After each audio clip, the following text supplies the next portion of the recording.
La mise en place effective d'une zone de libre-échange en Afrique est un défi que veulent relever les pays du continent. Après le lancement du processus de négociation en juin 2015 à Johannesburg, les États se sont réunis à Addis Abeba du 24 au 27 février 2016 pour la mise en œuvre des décisions. Ainsi, cette première réunion du forum de négociation sur la zone de libre-échange continentale a réfléchi sur l'élaboration des documents techniques et les règles de procédure. Moi, j'espère simplement que la zone de libre-échange qu'on a envie de faire ne s'adresse pas d'abord aux investisseurs étrangers pour pouvoir produire encore une fois pour l'étranger, mais bien pour les pays africains.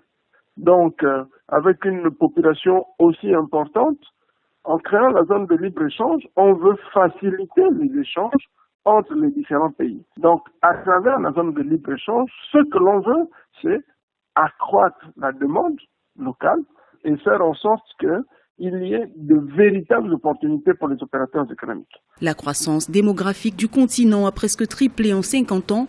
L'Afrique compte plus d'1 milliard d'habitants et une population de plus en plus jeune. Dans ce contexte, la demande se fait de plus en plus croissante. La zone de libre-échange continentale se présente comme un outil de développement intra-africain, selon certains analystes. Seulement, les États font face à plusieurs difficultés qui pourront ralentir le lancement de la zone de libre-échange. Les contraintes, c'est d'abord le manque d'infrastructures de communication ou énergétiques. Parce que même si on veut produire beaucoup, comment on fait pour le faire?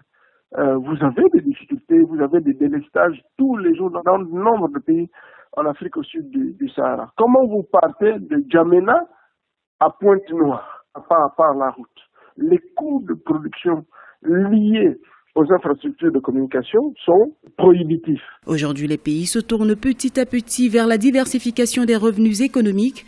Plusieurs mettent l'accent sur l'agriculture, l'industrialisation, l'énergie et les nouvelles technologies de l'information et de la communication. Pour atteindre les objectifs de développement, les chantiers dans ces différents secteurs sont lancés par les États.